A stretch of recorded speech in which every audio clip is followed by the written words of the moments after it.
സാഗരമധ്യത്തിൽ പെട്ടു ഞാൻ ഉഴലുമ്പോൾ, ദുഃഖത്തിൻ സാഗരമധ്യത്തിൽ പെട്ടു ഞാൻ ഉഴലുമ്പോൾ, നൗകയുമായി നാഥ വന്നിടണേ, ഒരു കര നീ എത്തിച്ചിടണമേ. യേശുവേ യേശുവേ യേശുവേ യേശുവേ. പരിശുദ്ധ പരമ ദിവ്യകാരുണ്യത്തിന് എന്നേരവും ആരാധനയും സ്തുതിയും പുകഴ്ചയും ഉണ്ടായിരിക്കട്ടെ.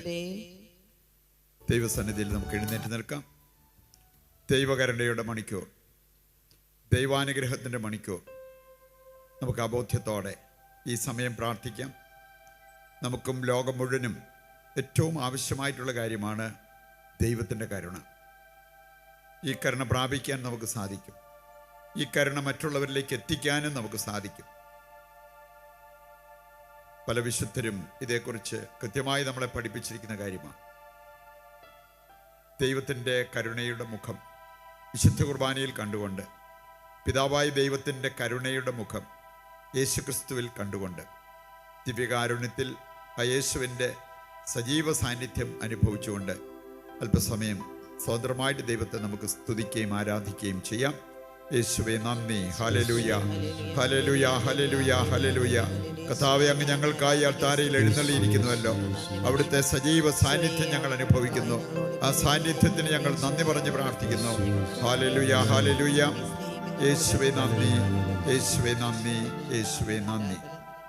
പരിശുദ്ധ പരമ ദിവ്യകാരുണ്യത്തിന് എന്നേരവും ആരാധനയും സ്തുതിയും പുകഴ്ചയും ഉണ്ടായിരിക്കട്ടെ. ഈ മണിക്കൂറിൻ്റെ എല്ലാ അനുഗ്രഹങ്ങളും വിശ്വാസത്തിൽ നമുക്ക് കാണാം. ദൈവം നമ്മുടെ മേലും നമ്മളിലൂടെ നമ്മുടെ കുടുംബത്തിൻ്റെ മേലും ലോകം മുഴുവൻ്റെ മേലും വർഷിക്കുന്നതായിട്ട് വിശ്വാസത്തിൽ കണ്ടുകൊണ്ട് നമുക്ക് പ്രാർത്ഥിക്കാം. ഈശോയുടെ തിരുഹൃദയത്തിൽ നിന്ന് ഞങ്ങൾക്ക് കാരുണ്യ സ്രോതസ്സായി ഒഴുകിയിറങ്ങിയ തിരുരക്തമേ, തിരുജലമേ, ഈശോയുടെ തിരുഹൃദയത്തിൽ നിന്ന് ഞങ്ങൾക്ക് കാരുണ്യ സ്രോതസ്സായി ഒഴുകിയിറങ്ങിയ തിരുരക്തമേ, തിരുജലമേ, ഈശോയുടെ തിരുഹൃദയത്തിൽ നിന്ന് ഞങ്ങൾക്ക് കാരുണ്യ സ്രോതസ്സായി ഒഴുകിയിറങ്ങിയ തിരുരക്തമേ, തിരുജലമേ. സ്വസ്ഥാനങ്ങളിരിക്കാം. വിശുദ്ധ ഫൗസ്റ്റീനായുടെ ഡയറി വായിക്കുമ്പോൾ 1074 പാരഗ്രാഫ്, ഡയറിയിൽ 1074, അവിടെ പറഞ്ഞിരിക്കുന്ന ഒരു കാര്യം ശ്രദ്ധേയമാണ്. ദൈവഭയത്തോടെ അവിടുത്തെ കരുണയിൽ നീ ആശ്രയിക്കുക. നിന്നിലേക്കും നിന്നിലൂടെ ലോകം മുഴുവനിലേക്കും ദൈവകരുണ ഒഴുകി വരും. ദൈവകരുണ ഒഴുകി വരിക, ഇതാണ് നമ്മൾ ആഗ്രഹിക്കുന്ന കാര്യം. നമുക്ക് മാത്രം ലഭിച്ചാൽ പോരാ, ഈ കരുണ ലോകം മുഴുവൻ ലഭിക്കണം. അതിന് മാധ്യസ്ഥം വഹിച്ച് പ്രാർത്ഥിക്കാൻ വിളിക്കപ്പെട്ടിരിക്കുന്നവരാണ് നമ്മൾ ഓരോരുത്തരും.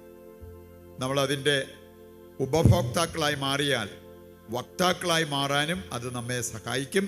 ആദ്യം നമ്മൾ ദൈവത്തിൻ്റെ കരുണ പ്രാപിക്കണം. പ്രാപിച്ചു കഴിഞ്ഞാൽ ആ കരുണ മറ്റുള്ളവരിലേക്ക് എത്തിക്കുവാൻ നമുക്ക് സാധിക്കും.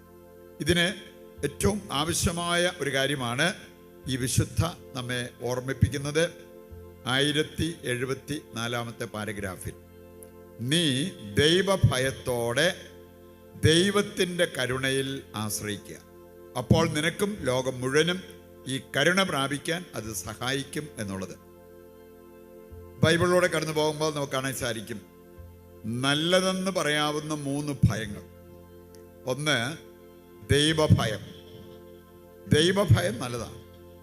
അത് പ്രഭാഷകന്റെ പുസ്തകം 2-ാം അധ്യായത്തിൻ്റെ 15 മുതൽ വായിക്കുമ്പോൾ ഈ കാര്യം അവിടെ പറഞ്ഞിട്ടുണ്ട്.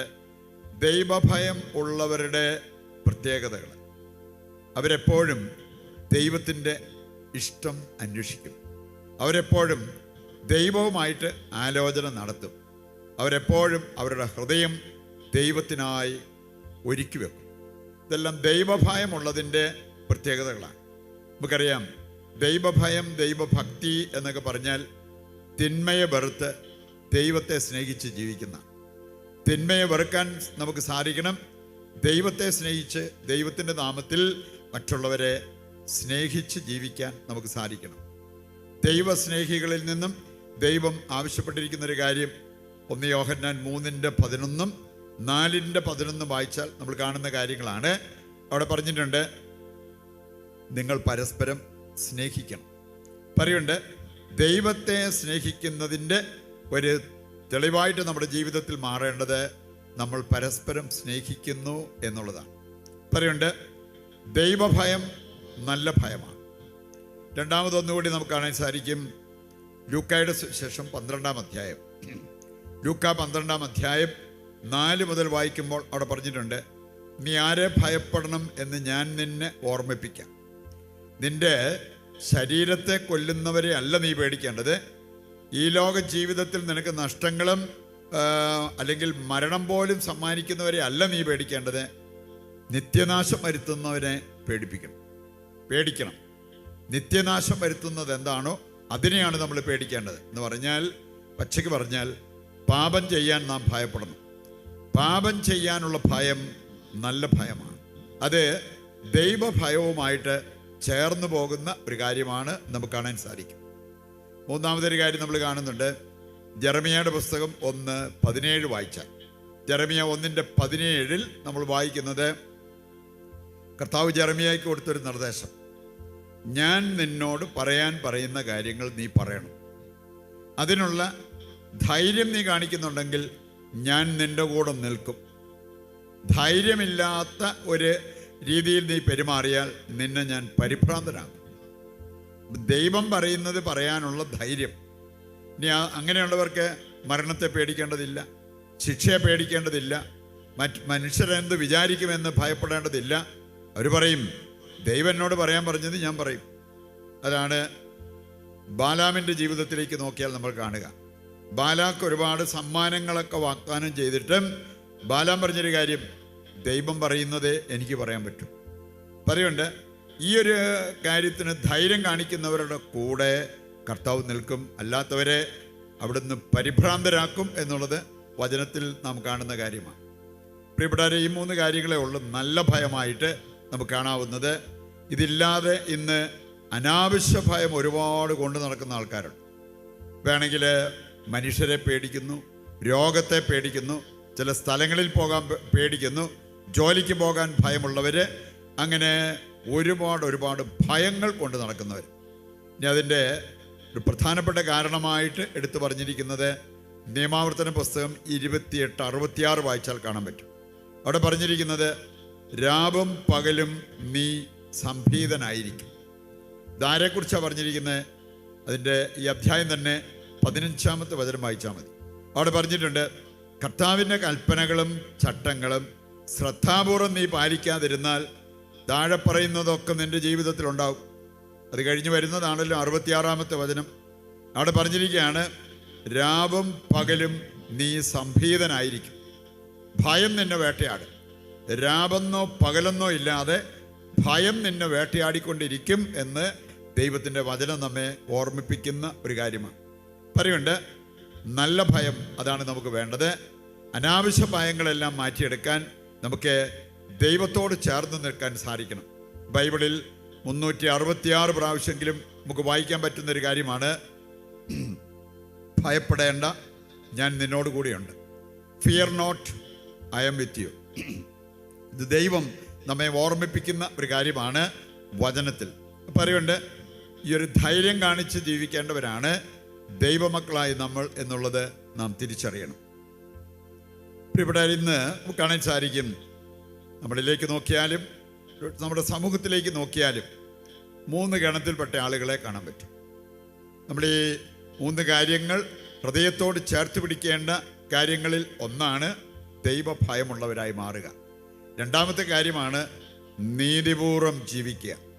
മൂന്നാമത്തെ കാര്യമാണ് കരുണ കാണിച്ച് ജീവിക്കുക.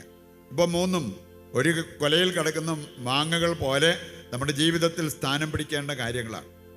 ചിലരെ കാണാൻ സാധിക്കും, അവർക്ക് നീതിപൂർവം അവർ ജീവിക്കും. എന്ന് പറഞ്ഞാൽ നീതി വിട്ട് ഒരു കാര്യത്തിനും പോകത്തില്ല, ഒരനീതിയും അത് ഞാൻ ചെയ്യത്തില്ല എന്ന് പറയുന്ന ആളുകളെ കാണാൻ പറ്റും. പക്ഷെ അവർ കരുണ കാണിക്കുന്നവരാകണമെന്നില്ല. കാരുണ്യ പ്രവൃത്തികളൊന്നും അവർ ചെയ്യണമെന്നില്ല.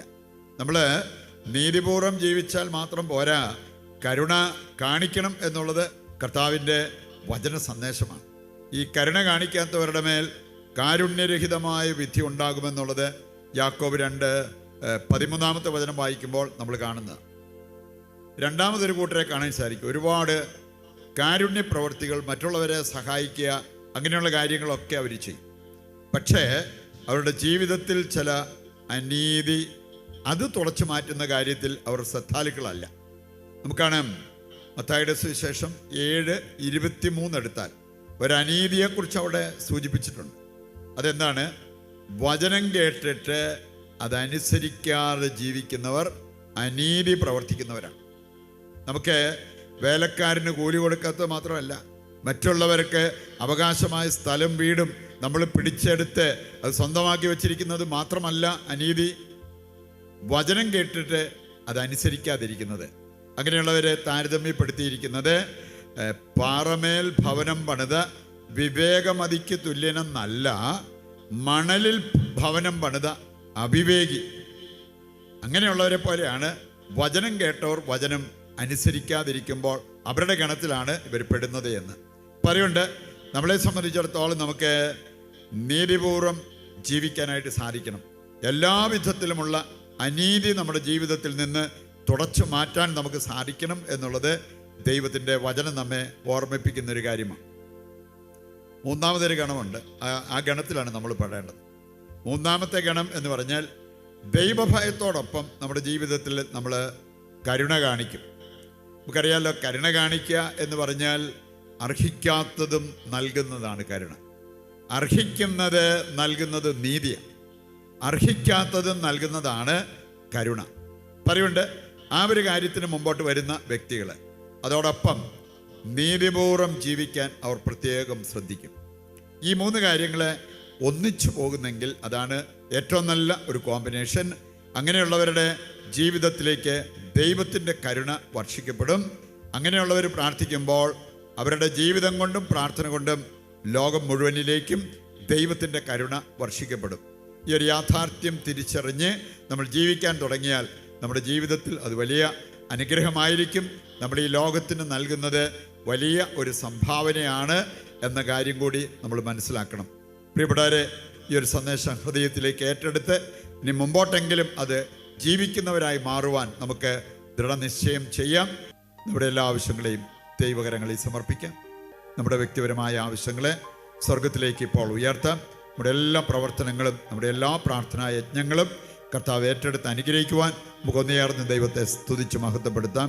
ഹല്ലേലൂയ, ഹല്ലേലൂയ, ഹല്ലേലൂയ, ഹല്ലേലൂയ. കർത്താവെ, ഞങ്ങളെ അനുഗ്രഹിക്കണമേ.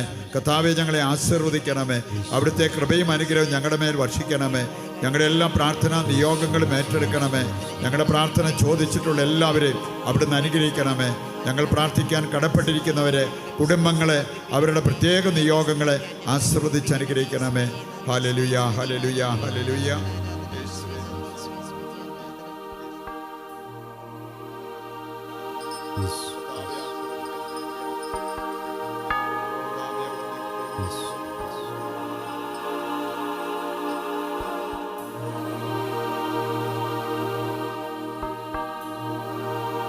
പരിശുദ്ധ പരമമാ ദിവ്യകാരുണ്യമേ, എന്നുമെന്നും അങ്ങേക്ക് ആരാധന. പരിശുദ്ധ പരമമാ ദിവ്യകാരുണ്യമേ, എന്നുമെന്നും അങ്ങേക്ക് ആരാധന. പരിശുദ്ധ പരമമാ ദിവ്യകാരുണ്യമേ, എന്നുമെന്നും അങ്ങേക്ക് ആരാധന. പരിശുദ്ധ അമ്മയുടെ മാധ്യസ്ഥം തേടാം. നന്മ നിറഞ്ഞ മറിയമേ സ്വസ്തി, കർത്താവ് അങ്ങയുടെ കൂടെ സ്ത്രീകളിൽ അങ്ങ് അനുഗ്രഹിക്കപ്പെട്ടവളാകുന്നു. അങ്ങയുടെ ഉദരത്തിൻ ഫലമായി ഈശോ അനുഗ്രഹിക്കപ്പെട്ടവനാകുന്നു. പരിശുദ്ധ മറിയമേ, തമ്പുരാന്റെ അമ്മേ, പാപികളായ ഞങ്ങൾക്ക് വേണ്ടി ഇപ്പോഴും ഞങ്ങളുടെ മരണസമയത്തും തമ്പുരാനോട് അപേക്ഷിച്ചോളണമേ. ആമേൻ. ഞങ്ങളുടെ സഹായമായ പരിശുദ്ധ മറിയമേ, ഞങ്ങൾക്ക് വേണ്ടി അപേക്ഷിക്കണമേ. വിശുദ്ധ ഫൗസ്റ്റീനായേ, ഞങ്ങൾക്ക് വേണ്ടി അപേക്ഷിക്കണമേ. ഈശോ മിശിഹായ്ക്ക് സ്തുതിയായിരിക്കട്ടെ.